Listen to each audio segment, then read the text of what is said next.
Hello everyone, welcome back to the channel. तो हम memory based questions के solution discuss करने वाले हैं आज मैथ्स के लिए 4 अप्रैल शिफ्ट 2 के अंदर। तो काफी बच्चे बोल रहे थे थोड़ा सा लेंदी है सर ये शिफ्ट 1 के कंपैरिजन में, तो एक बार क्वेश्चंस देखते हैं उन्हें किस तरह से इन्होंने सॉल्व किया है, सबने सॉल्व किया और अपन क्या एक्स्ट्रा सोच सकते हैं इसके अंदर।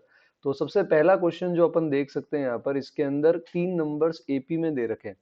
तो ए बी और सी है और इन तीनों का एरिथमेटिक मीन 8 है और a+1 b c+3 ये जीपी के अंदर है।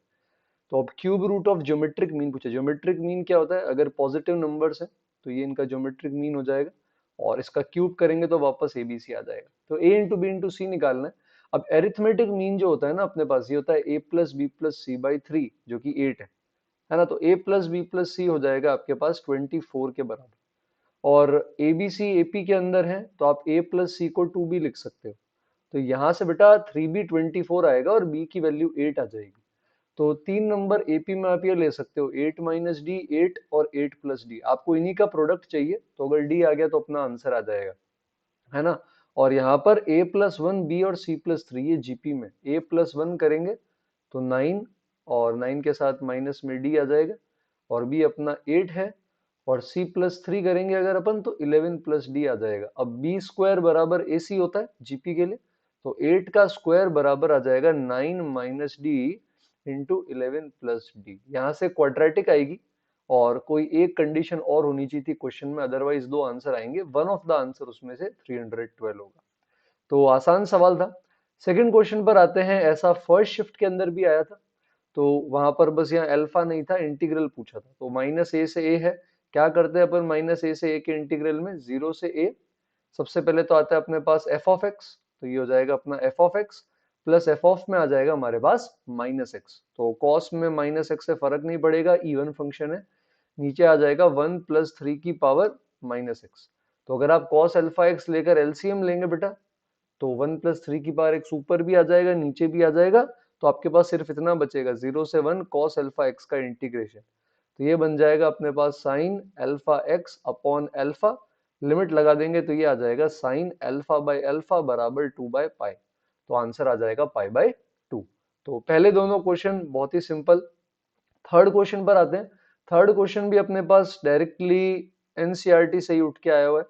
तो x की पावर 4 5 6 के कोफिशिएंट एपी में है। तो x की पावर 4 का कोफिशिएंट क्या होगा अपने पास यहाँ पर nc4, x की पावर 5 का होगा nc5 और x की पावर 6 का होगा nc6। अब बेटा एपी में कोई भी दो लगातार टर्म्स का डिफरेंस सेम रहता है। अपन को क्या लिखना है? अपन को लिखना है कि nc5 माइनस nc4 ये बराबर होगा nc6 माइनस nc5 के। ठीक है, तो अब यहां से अपन इसको सॉल्व कर सकते हैं और पूछ रहा है कि मैक्सिमम पॉसिबल वैल्यू क्या होगी n की। तो वो इसलिए पूछ रहा है क्योंकि ऐसा हो सकता है कि दो वैल्यूज आ सके यहाँ से। तो अपन यहाँ फैक्टोरियल में बदल सकते हैं। फैक्टोरियल में बदलेंगे nc5 को तो अपने पास आ जाएगा n factorial n minus 5 factorial 5 factorial. nc4 को बदलेंगे तो आ जाएगा n factorial n minus 4 factorial और 4 फैक्टोरियल। इसी तरह nc6 को बदलेंगे तो आ जाएगा n factorial n minus 6 factorial 6 factorial और nc5 वापस अपने पास आएगा n factorial n minus 5 factorial और 5 फैक्टोरियल। तो एलसीएम लेने के लिए आप पूरे को n माइनस, पहले तो n फैक्टोरियल कट कर दो, फिर पूरे को आप क्या कर सकते हो यहाँ पे n minus 4 factorial into 6 factorial से मल्टीप्लाई कर सकते हो।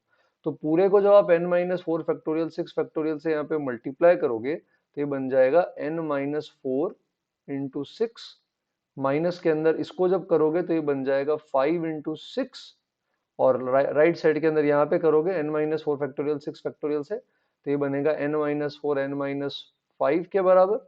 और अगर अपन इधर कर देंगे मल्टीप्लाई तो माइनस 6 इंटू n माइनस 4। तो आप देख सकते हैं आपके पास इस केस के अंदर यहाँ पर एक क्वाड्रेटिक बनेगी और उसी क्वाड्रेटिक को जब अपन इसके केस के अंदर यहाँ पे सॉल्व करेंगे तो हमारे पास दो अलग अलग रूट्स आएंगे। इसीलिए इन्होंने कहा कि मैक्सिमम पॉसिबल वैल्यू क्या होगी वो बतानी है अपन को। ठीक है, तो लेंदी तो नहीं लगा, थोड़ा तो लिखना पड़ेगा यार, मैथ्स है ना। तो रिलेशन का एक और क्वेश्चन आया है, तो इसके अंदर यहाँ पर अगर देखें तो ये पूछा रिफ्लेक्सिव सिमेट्रिक ट्रांजिटिव क्या है। तो पेयर में रिलेटेड है, x1 y1 अगर x2 y2 से रिलेटेड है मतलब x1 is less than equal to x2 y1 is less than equal to y2। तो इसके केस के अंदर रिफ्लेक्सिव के लिए क्या करते हैं, दोनों में सेम चीज रख के देखते हैं। मतलब इधर भी अपन x1 y1 रख देंगे और इधर भी अपन x1 y1 रख देंगे, तो ये ट्रू हो जाएगा बेटा हर केस में। क्यों? क्योंकि x1 is less than equal to x1 सही बात है, and y1 less than equal to y1 भी सही बात है, तो रिफ्लेक्सिव तो हो जाएगा। अच्छा, सिमेट्रिक में प्रॉब्लम आएगी, जैसे 3,4 इज रिलेटेड टू 5,6, क्योंकि 3 is less than equal to 5, 4 is less than equal to 6। But अब आप उल्टा नहीं कर सकते, 5,6 इज नॉट रिलेटेड टू 3,4, 5 थोड़ी ना बराबर या छोटा है 3 से, तो सिमेट्रिक नहीं होगा, तो ए करेक्ट है। ट्रांजिटिव में क्या होगा? जैसे x1 y1 is related to x2 y2, तो मतलब x1 is less than equal to x2, y1 is less than equal to y2। अब मान लो x2 y2 जो है it is related to x3 y3, तो x2 is less than equal to x3, y2 is less than equal to y3, तो automatically आ जाएंगे ना यार, a less than equal to b, b less than equal to c, तो क्या बोल सकते हो, a is less than equal to c, x1 y1 के लिए भी और यहाँ x3 y3 के लिए, तो ये इसका मतलब हो जाएगा कि x1 y1 is related to x3 y3, तो ट्रांजिटिव भी हो जाएगा। तो रिफ्लेक्सिव है, ट्रांजिटिव है, बट सिमेट्रिक नहीं है, बोथ आर ट्रू। नेक्स्ट आप यहाँ देख सकते हो सीक्वेंस एंड सीरीज का समेशन का बड़ा ही आसान सा सवाल है। हाँ, इसमें आप बोल सकते हो कि लेंदी है, बट सवाल आसान है। जैसे ये यहाँ देखो 1 into two square, 2 into three square, तो ये क्या है, ये r into r plus one का स्क्वायर है। इसका समेशन कहाँ से कहाँ कर रहे हैं बेटा अपन, इसका समेशन अपन कर रहे हैं r बराबर 1 से लेकर के कहाँ तक, 100 तक। नीचे डिनोमिनेटर में जाओगे तो वहां समेशन में है r square into r plus one, क्योंकि 1 square into two, 2 square into three, so on है। इसका समेशन कहाँ से कर रहे हैं, वापस वही 1 से लेकर 100 तक। तो अब इसके समेशन के लिए अपन को पूरा आर स्क्वायर आर क्यूब का जो भी अपन पढ़ते हैं वो करना पड़ेगा। तो जब आप पहले वाले को एक्सपेंड करोगे r into r plus one का स्क्वायर, तो तीन टर्म आएंगे आपके पास, आर क्यूब का समेशन, टू आर स्क्वायर का और आर का। आर क्यूब का समेशन पता है आपको, n n plus one by two का होल स्क्वायर। आर स्क्वायर का होता है हमारे पास n n plus one, two n plus one by six, एक टू पहले से पढ़ा था, और आर का होता है n n plus one by two, n 100 है। डिनोमिनेटर में r square into r plus one में अलग अलग करेंगे तो r cube plus r square का समेशन आएगा। आर क्यूब का हमें पता है और आर स्क्वायर का भी हमें पता है। अच्छा, पूरा इवेलुएट मत करना बेटा, जैसे एक 100 और एक 101 सब में कॉमन आके कट हो जाएगा, तो लेंदी को आप बना सकते हो ना आसान यार, दिमाग लगाएंगे थोड़ा सा, तो जब अपन इसमें लगाएंगे तो ये बड़ा ही आसान हो जाएगा यहाँ से हमारे लिए। तो ये वाला हमारा क्वेश्चन नंबर 5 था, और आई थिंक ये भी बड़ा ही आसान था। और इससे भी आसान सवाल ये रहा पैराबोला का, जिसमें कॉर्ड का मिड पॉइंट दे दिया। मतलब यार इतना आसान है कि टी बराबर S1 लगवा रहे हैं आपसे, हैं क्या देंगे इससे आसान, तो मेंस में बिल्कुल ही एकदम बोर्ड से भी आसान पेपर बन जाएगा इससे आसान करेंगे तो टी बराबर S1 करेंगे, तो 4,1 से करते हैं, तो ये बन जाएगा 1 इंटू वाई, माइनस के अंदर आ जाएगा 12 इंटू एक्स प्लस फोर का आधा, ये तो हो गया टी। S1 के लिए पॉइंट पुट कर देंगे तो आ जाएगा 1 का स्क्वायर माइनस 12 फोर जा 48, तो इस तरह से बन जाएगा। अब ये बन गया y minus six x minus 24 बराबर 1 माइनस 48, है ना। तो ये बन जाएगा, अगर सबको अपन लेफ्ट में ले आए तो y माइनस सिक्स एक्स और प्लस में आई थिंक 23 आ जाएगा। अब इसके केस के अंदर ऑप्शन पुट करेंगे तो पहला ऑप्शन ही आई थिंक आंसर आ गया, y को माइनस 20 एक्स को हाफ रखते होगे। तो बहुत ही लल्लू सवाल है ना, कुछ है ही नहीं इसके अंदर। सेवेंथ वाले पर आते हैं अपन। अब देखो ये भी इतना आसान है, A plus B is perpendicular to A minus B, dot product zero करवा रहे हैं यार, क्या कर रहे हो।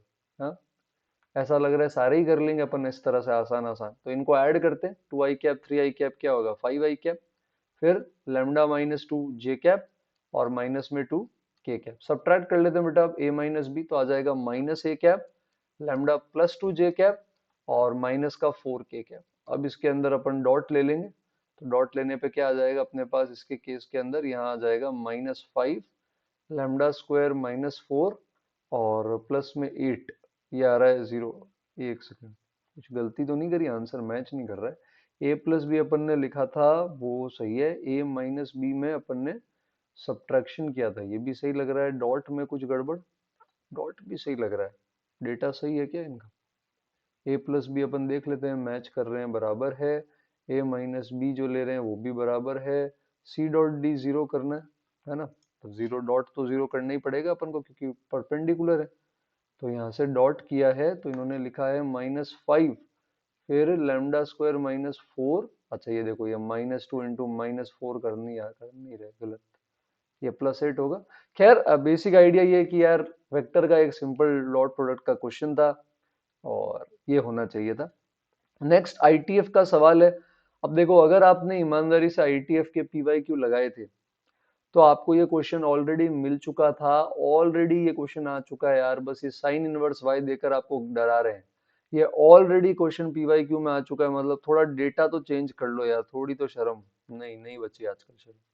तो ब्रैकेट खोल देंगे तो cos inverse x plus cos inverse y, pi by two उधर भेज दो बेटा, तो ये आ जाएगा pi by two plus alpha.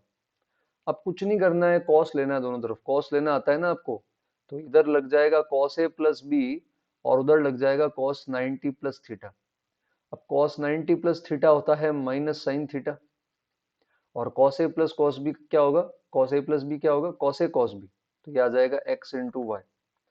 और फिर आपके पास आ जाएगा माइनस के अंदर साइन ए साइन बी, तो अगर आप यहाँ साइन ए साइन बी लेंगे तो रूट में one minus x square, root में वन माइनस वाई स्क्वायर, और प्लस माइनस दोनों का हो सकता है बेटा, श्योर नहीं है हम किस क्वाड्रेंट में था, तो प्लस माइनस लगा देते। अब अपन को कुछ नहीं करना, साइन अल्फा एक्स वाई की तरफ ले जाके स्क्वायरिंग करनी है, मतलब x y plus sine alpha equal to आ जाएगा प्लस माइनस रूट में one minus x square one minus y square. Squaring तो आती ना यार अपन को, तो बस स्क्वायरिंग कर दो। तो x square y square sine square alpha two x y sine alpha, और राइट साइड में आ जाएगा one minus x square minus y square plus x square y square. कुछ बचा ही नहीं यार सवाल में, ये वाला पार्ट गया। एक्स स्क्वायर वाई स्क्वायर को आप लेफ्ट में भेज दो तो यही टर्म बन जाएगा। साइन स्क्वायर अल्फा को राइट में ले आओ तो one minus sign square alpha बन जाएगा कॉस स्क्वायर अल्फा, इसकी value cos square alpha, minimum value 0। तो अगर पीवाईक्यू भी करके आयो ना बेटा, तो मेंस आप आराम से 15 से 20 सवाल फोड़ सकते हो मैथ्स के अंदर। इनफैक्ट मैं तो अंडर एस्टिमेट कर रहा हूँ, क्या पता ज्यादा भी कर ले अपन, है ना। तो नेक्स्ट पे आते हैं। अब ये थोड़ा लेंदी है, I agree. Team A plays 10 match खेल रहे, तो मान लो एक्स मैच जीते हैं और वाई मैच हारे हैं, तो इनका सम 10 आएगा। और प्रोबेबिलिटी अगर अपन लिखेंगे किसी की भी, है ना, तो मान लो एक्स मैच जीतने वाई मैच हारने की प्रोबेबिलिटी, तो ये आ जाएगा अपने पास इसके केस के अंदर 10 c x और 1/3 की पावर x, ऐसा, और बचे हुए में 2/3 की पावर y, और x minus y less than equal to 2 है। मॉड लेने पे तो केसेस लिमिटेड हो जाएंगे ना, जैसे x माइनस वाई 2 कब होगा, x प्लस वाई 10 के साथ, 6 और 4 पे होगा। 6 और 4 उल्टा भी ले सकते हैं, 4 और 6। 1 कभी नहीं होगा, यहाँ पे 1 रखोगे x प्लस वाई 10 के साथ तो पॉइंट में आ जाएगा। 2 से छोटा 0 होता है, तो 0 के लिए तो 5 5। तो 3 केसेस बन रहे हैं, मतलब यार दिमाग तो लगाना ही नहीं है, ऐसा समझ लो, केस बनाओ, पुट करो, आंसर निकालो। तो पहले 6 रख दो, तो 10 c 6, 1/3 की पावर 6, 2/3 की पावर 4। फिर आ जाएगा 10 c 5, 1/3 की पावर 5, 2/3 की पावर 5। फिर आ जाएगा 10 c 4, 1/3 की पावर 4, 2/3 की पावर 6। सबको बैठ के ऐड कर देंगे, वो आपका p होगा, फिर इससे मल्टीप्लाई करना है। तो 3 की पावर 9 जो होगा वो डिनोमिनेटर के 3 की पावर 10 को उड़ा देगा, तो भी लेंदी नहीं है यार, मतलब सॉल्व भी कर लोगे ना तो भी 2 मिनट से ज्यादा का नहीं है। 1 से 9 तो बेटा मजा ही नहीं आया, मतलब इतने आसान सवाल हैं कि कर रहा हूँ तो लग रहा है यार ये क्या सॉल्व कर रहे हैं अपन। तो काफी सारे सवाल आई थिंक आप कर सकते थे, डुएबल हैं, मतलब जो मेरे को याद है आज भी 2022 के और 2021 अगस्त के जो पेपर थे उसमें ऐसी हालत कर दी थी कि बच्चे सोच ही नहीं पा रहे थे क्या शुरू करें, सब इतना इतना टाइम ले रहा था। और उसके कंपैरिजन में अपन को तो बहुत अच्छे सवाल मिल रहे हैं। तो आपके अब अगर आने वाली शिफ्ट है तो कॉन्फिडेंस हाई रख के जाओ, तीनों में पीसीएम में बहुत अच्छा कर सकते हो आप। ये देखो कंटिन्यूस का फिर से ये क्या यार, एनसीईआरटी में भी होंगे इससे अच्छे सवाल। तो यहाँ पर अपन क्या करेंगे, क्या करना है, लिमिट लगा के बराबर करनी है। भाई एफ ऑफ जीरो पे जो वैल्यू है वो limit extending to zero f of x पे क्या होगी, बराबर होगी।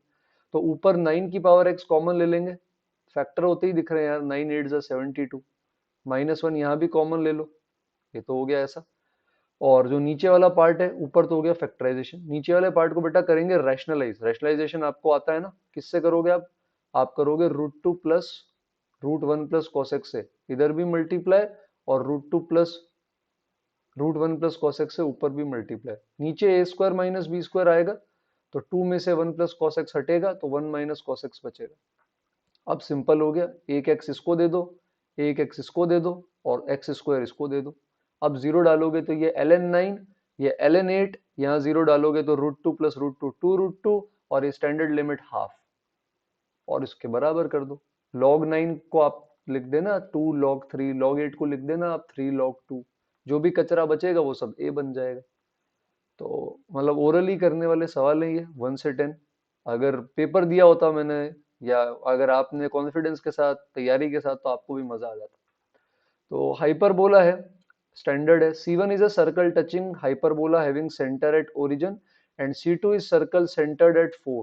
4 नहीं रे, फोकस होगा, क्या लिखते हो, centred at focus and touching hyperbola at vertices. तो दो सर्कल बना रहे हैं बेटा, देखो रेक्टेंगुलर हाइपरबोला है हॉरिजॉन्टल, एक का सेंटर यहाँ है, एक का सेंटर है फोकस पे, और दोनों हाइपरबोला को कहाँ पे टच कर रहे हैं, वर्टिसेस पे, इस तरह से। और एक हो गया अपना इस तरह से, ठीक है। अब एरिया ऑफ C1 दे रखा है 36 पाई, तो ये लेंथ आपको पता है वर्टेक्स तक a होती है, तो पाई a स्क्वायर हो गया 36 पाई, तो a की वैल्यू आ गई कद्दू 6 के बराबर। एरिया ऑफ C2, C2 का रेडियस है a, तो पाई इंटू ए स्क्वायर, ये बराबर हो जाएगा 4 पाई। ये क्या नाइन्थ पूछ रहे हैं क्या, एरिया ऑफ अ सर्कल, ये क्या निकाल रहे हैं, ए आ गया, ए ही आ गया, अब ए बी पूछ रहे हैं यार। एनसीईआरटी में भी अच्छे सवाल होंगे इससे, मिसलेनियस में। ए को ए से डिवाइड कर देंगे यार, है ना।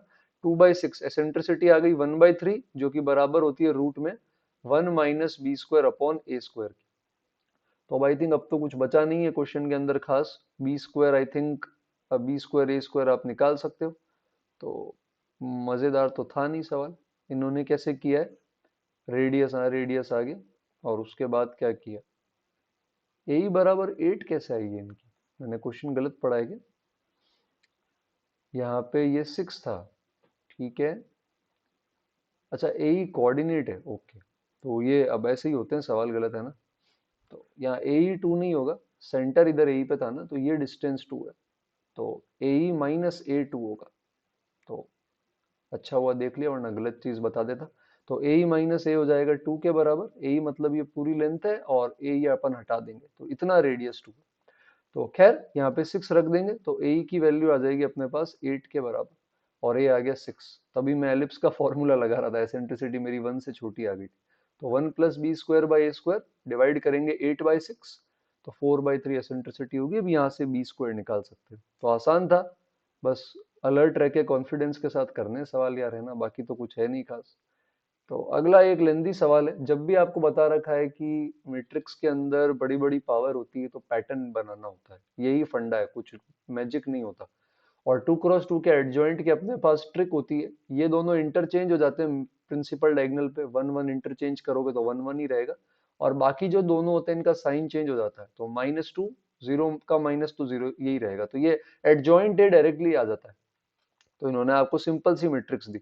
अब आप एडजॉइंट ए का स्क्वायर करेंगे, स्क्वायर करेंगे तो मल्टीप्लाई करने पर हमारे पास क्या आ रहा है, एक आ रहा है 1, एक आ रहा है -4, एक आ रहा है 0, और एक आ रहा है 1। तो 1 0 1 चेंज नहीं हुए, यहाँ -2 का या -4 हो गया। एक और निकाल लो, देखो ए क्यूब भी निकाल लो, पैटर्न पता चल जाएगा। तो यहाँ पर आ जाएगा आपके पास वापस 1, और नीचे वाले में आ रहा है 0, और यहाँ आ रहा है -6। एपी बन रही है यार, क्या सवाल है, इतने आसान आसान सवाल पूछ लिए इन्होंने इस बार है। तो देखो यहाँ पर इन्होंने भी निकाली है सोल्यूशन में, -2 -4 -6, तो ऐसे 10 टर्म्स है। तो पहले इनको ऐड कर देते हैं, तो 10 टर्म्स ऐड करोगे तो 1 1 1 1 10 टाइम्स, 0 0 0 0 10 टाइम्स, और -2 से लेकर के -10 तक का सम, -20 तक का सम निकालना पड़ेगा। तो -2 कॉमन ले लो, 1 से 10 तक का सम रटा हुआ होता है अपने पास, nn+1/2 से 55, तो ये माइनस का 110 आ जाएगा। और एक आई थिंक आई भी यहाँ पे लगा हुआ था, तो आई ऐड करेंगे इसके केस के अंदर, तो यहाँ पर आई ऐड करने पर डायगोनल पे 1 1 ऐड हो जाएगा। तो सम ऑफ ऑल एलिमेंट्स पूछा बेटा, 11 11 0 और -110 का सम आता है। तो फटाफट ही हो रहा है पेपर, अभी तक तो कोई ऐसा सवाल नहीं आया जहाँ पे सोचना पड़े बहुत। और ये area under the curve NCERT से भी आसान, केजी प्रेप में पढ़ते थे अपन ये सवाल। Y square less than equal to 2x, तो ये पैराबोला के अंदर का रीजन आ जाएगा। और y बराबर 4x-1 बनाएंगे अगर अपन बेटा, तो यहाँ से ये कॉर्ड बनेगी पैराबोला की, इस तरह से कट होती है। तो आपको तो बस इंटरसेक्शन पॉइंट निकालना है, और उसके बीच में क्या कर देंगे, x1 से x2 के बीच y के अलोंग, y1 से y2 के अलोंग इंटीग्रेट कर लो। तो x के अलोंग तो तोड़ना पड़ेगा, y के अलोंग अपन इसको इंटीग्रेट कर सकते हैं, है ना। तो पहली वाली इक्वेशन है x बराबर y² बाई 2, y के अलोंग ऐसे गर्दन टेढ़ी करके बनाओगे तो x आएगा y+1/4, लाइन ऊपर है बेटा, तो इंटीग्रेशन में क्या करोगे, y plus 1/4 minus y square by 2। और पॉइंट कैसे निकालोगे, पॉइंट निकालने के लिए आप इन दोनों को बराबर कर दो। कब होंगे ये दोनों बराबर, ये बराबर होंगे जब 2y प्लस 2 बराबर 4y² होगा, यानी 2y² माइनस वाई माइनस 1 0 आ रहा है। तो y की एक वैल्यू आ रही है 1 और एक आ रही है आई थिंक माइनस हाफ। तो माइनस हाफ से 1 का इंटीग्रेशन, है ना, नर्सरी में भी सीखा था अपन ने। तो अब इसको सॉल्व कर देंगे। तो बहुत ही सिंपल था एरिया अंडर द कर्व का। शिफ्ट 1 में मैं हालांकि नहीं बता पाया था एरिया अंडर द कर्व का, मुझे बाद में मिला था, उसमें आई थिंक फिर भी थोड़ा सा ठीक ठाक सवाल था। यहाँ तो कुछ भी था ही नहीं, बहुत आसान था। और आसान से अगले सवाल पर आते हैं, कद्दू लीनियर डिफरेंशियल इक्वेशन पे। तो dx से यहाँ डिवाइड कर दो और x² प्लस 1 होल स्क्वायर से पूरे को डिवाइड कर दो। तो बेटा ये बन जाएगा dy बाई dx, फिर y के साथ यहाँ पर आ जाएगा 2x³ प्लस x, और नीचे हमारे पास x² प्लस 1 का होल स्क्वायर। -2 को लेफ्ट साइड से राइट साइड में फेंक देंगे, तो यहाँ पर x² प्लस 1 का होल स्क्वायर। अब यार लीनियर डिफरेंशियल इक्वेशन आ गई, ये तो आती है, ऐसे क्या कर रहे हो। तो मैं आपको इंटीग्रेटिंग फैक्टर तक बता देता हूँ। तो e की पावर में इंटीग्रेशन किसका करोगे आप, 2x³ प्लस x और अपॉन में x² प्लस 1 का होल स्क्वायर। तो ऐसा बन रहा है।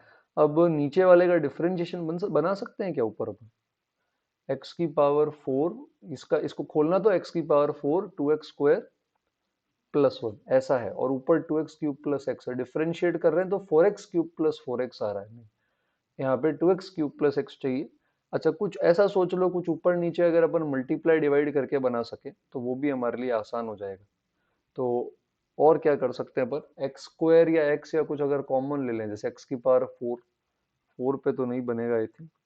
और क्या ले सकते हैं, तो एक्सप्रेशन तो अपना आई थिंक सेम ही आ रहा है जो इन्होंने दे रखा है। तो अब वही है, ये इनडेफिनिट इंटीग्रेशन का क्वेश्चन हो गया। तो अब अपन को उस डायरेक्शन के अंदर थोड़ा सा सोचना पड़ रहा है। तो अदरवाइज तो कुछ खास है नहीं सवाल के अंदर। तो और क्या कर सकते हैं इसके अंदर, फैक्टर करके या पावर अलग अलग करके कर सकते हैं, या सब्स्टिट्यूशन कर सकते हैं। अगर 1x को tan थीटा ले लें तो वो नीचे बन जाएगा 1 प्लस tan से sec स्क्वायर थीटा का स्क्वायर, और उधर एक sec स्क्वायर थीटा होगा।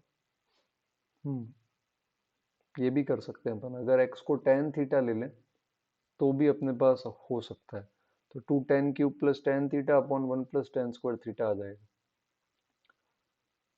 ठीक है, देख लेते हैं एक बार इन्होंने क्या किया। तो इंटीग्रेटिंग फैक्टर आने के बाद ये बन गया ऐसा। अब इन्होंने इस इंटीग्रेशन को अच्छा डायरेक्ट ही लिख दिया। x² प्लस 1 का बोल रहे हैं डिफरेंशिएशन है ये। एक मिनट, क्या ln x² प्लस 1 का क्या किया, ये डायरेक्ट इंटीग्रेशन कैसे लिख दिया। y के साथ ये था, ये बोल रहे हैं इसका इंटीग्रेशन x² प्लस 1 आएगा। x² प्लस 1 को e की पावर ln x² प्लस 1 लिख लूं अगर मैं, तो यार इसका डिफरेंशिएशन तो ये आ रहा है, ये तो आ ही नहीं रहा है। कुछ गड़बड़ है, अब क्या है ये तो अपन भी नहीं देख पा रहे हैं। बट अगर यहाँ x² प्लस 1 होता है ऐसा तो बात बन जाती, पर फिर उसके लिए 2x³ प्लस 2x होना चाहिए था। वही तो बोल रहा हूँ यार मैं इतनी देर से कि इसका डिफरेंशिएशन ऊपर है ही नहीं।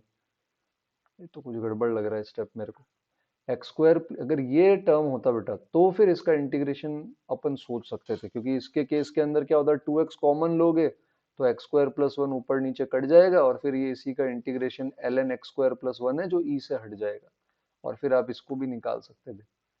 तो अब एग्जैक्ट क्वेश्चन तो अब यार मेमोरी बेस में पता नहीं है अपन को, तो मैं अभी लीनियर डिफरेंशियल इक्वेशन आई है यही बोल के छोड़ देता हूँ।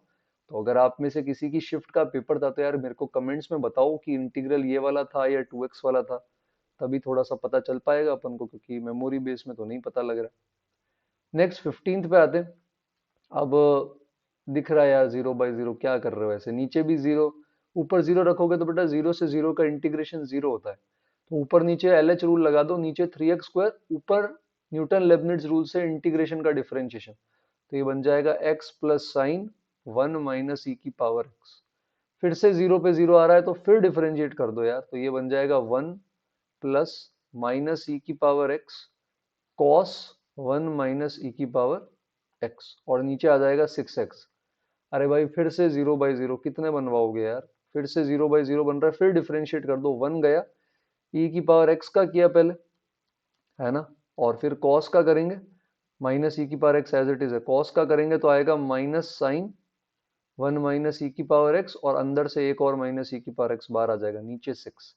अब इसके अंदर रख दो आप एक्स को 0, तो अब रखेंगे तो आई थिंक ये -1 आ जाएगा और ये 0 चला जाएगा, -1/6। ओरली हो रहे हैं सवाल, है ना, क्या बात है, यही मैथ्स तो हमें चाहिए थी।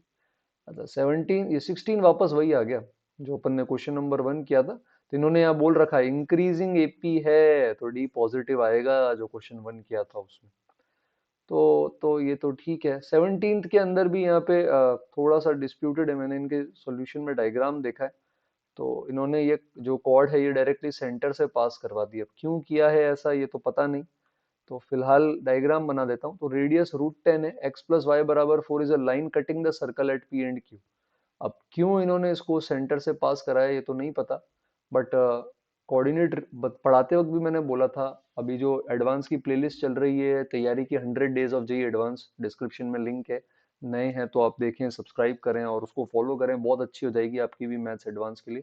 तो मैंने उसमें भी बोला था कि सर्कल्स के अंदर आपके पास ज्योमेट्रिकल क्वेश्चंस आते हैं, मेंस में भी आते हैं, एडवांस में भी आते हैं, तो ये भी उसका एग्जांपल है। हाँ, अब ये मेरे को पता नहीं है क्यों इन्होंने सेंटर से पास कराई है, इन्फॉर्मेशन इनकम्प्लीट है तो कमेंट्स में बताएंगे, क्योंकि और कहीं तो मुझे पेपर का पीडीएफ मिला नहीं था इसके अलावा, क्योंकि अभी 5th का मॉर्निंग है और मैं ये वीडियो बना के अपलोड कर रहा हूँ, तो अभी तक भी मतलब पीडीएफ इसके अलावा कोई मिला नहीं है। चलो कोई नहीं। तो अगर ये सेंटर है जो कि ये बोल रहे हैं, क्यों बोल रहे हैं तो यही जाने। और एक कॉर्ड है जिसकी लेंथ 2 है, जिसका स्लोप -1 है, तो -1 स्लोप की कॉर्ड देने का मतलब ये है, क्योंकि इसका स्लोप -1 था तो ये कॉर्ड बेसिकली इसके पैरेलल हो गई बेटा। लेंथ 2 है तो परपेंडिकुलर गिराओ यहाँ से 9th क्लास, ये 1, ये 1, रेडियस आपके पास है √10 के बराबर, और डिस्टेंस पूछी है तो √10 और 1 में पाइथागोरस लगाओगे तो 3 आ जाएगा, तो 3 आंसर है, बट सेंटर से क्यों पास करवाई है ये पता नहीं, क्वेश्चन के अंदर कुछ मिसिंग है या हम मिस कर रहे हैं, तो आई थिंक कुछ एक्स्ट्रा होगा जो मे बी हमें नहीं पता, कुछ सेंटर हो सकता है दिया हो ऐसा, तो हमें पता चल जाए कि अरे सेंटर से ही जा रही है, बट गिवन इन्फॉर्मेशन से तो अभी तक नहीं दिख रहा। तो ये PYQ देखो आ गया नई पैकेजिंग में, नए गिफ्ट रैपर में आपके लिए, है ना, कि f(f(f(f) 10 बार निकालो और यहाँ पर 9x² है, तो पहले जो एडवांस में आ रखा था उसमें यहाँ पर ऐसा था, तो इसमें f(f(f(x) निकालते थे तो डिनोमिनेटर में पैटर्न बनता था AP, पर अब यहाँ AP नहीं, कोई दूसरा पैटर्न बनेगा, तो आपको यहाँ पर कंपोजिशन निकालना है। तो सबसे पहले आप निकालेंगे f(f(x), तो इसमें आप क्या करेंगे, यही चीज उठाकर रख देंगे f की जगह, तो ये अब आपको ट्राई करना है ना, तो एक मैं बता देता हूँ, तो ऊपर आप x की जगह रखेंगे तो ऊपर आएगा 2x, और नीचे आ जाएगा रूट में 1 माइनस 9x², ऐसा। फिर नीचे आएंगे रूट के अंदर तो 1 माइनस 9 में इसका स्क्वायरिंग करेंगे तो 4x² अपॉन 1 माइनस 9x², ऐसा बनेगा। एलसीएम ले लेंगे तो ऊपर 4x बचेगा और नीचे बच रहा है 4 9 36, और उसमें से 9 जा रहा है 45x², कुछ इस तरह से बन जाएगा यहाँ, ऐसा। तो ये आपका f(f(x), अरे यार क्या लिखते हैं भाई साहब, यहाँ पे 2 × 2x है बेटा, तो ये गलत है, यहाँ पे 4x आएगा, पता नहीं आगे भी सही सॉल्व है या नहीं है, तो मैं अब f(f(f(x) निकाल लेता हूँ। तो खैर अब बेसिक आइडिया ये है कि अपन बहुत बार कंपोजिशन निकालेंगे तो कोई ना कोई सीक्वेंस सीरीज या पैटर्न हमें अवश्य मिलेगा। तो एक और निकाल लेते हैं, 2 × 4x, नीचे क्या है हमारे पास 1 माइनस 45x², नीचे अगर आएंगे तो 1 माइनस में रूट है, रूट में 1 माइनस में 9 टाइम्स 16x², और नीचे आ जाएगा 1 माइनस 45x², तो अगर यहाँ एलसीएम लेंगे तो ऊपर 8x बन जाएगा, और नीचे क्या आ रहा है अपने पास 1 माइनस 45 और 144 मिलाकर क्या हो जाएंगे 189 हो जाएंगे x², ऐसा। तो ऊपर तो डायरेक्ट है ना, देखो 2x 4x 8x 2 की पावर nx चल रहा है ऊपर, ये गलत है भाई मेरे, 2 की पावर nx चल रहा है ऊपर, है ना, अब क्वेश्चन यही था तो फिर तो गलत ही है, 2 की पावर nx चल रहा है। नीचे अगर अपन देखेंगे 1 माइनस में, तो पहले 9x² था, फिर 45, तो 9 1 था पहले, ऐसा समझ लो, फिर 9 5 आया, फिर 9 × 21 आया, एक और निकाल लेते तो अच्छा दिख जाता, पर अभी फिलहाल मैं देख देख पा रहा हूँ कि डिफरेंस या 4 है या 16 है, तो मेथड ऑफ डिफरेंस लग रहा है बेटा, 9 तो कॉमन ले लो, 1 5 21 और 4 16 के बाद आई थिंक 64 आ जाएगा, तो आप चेक करना एक बार। तो इसके केस के अंदर 85, तो यहाँ पे मेथड ऑफ डिफरेंस चल रहा है।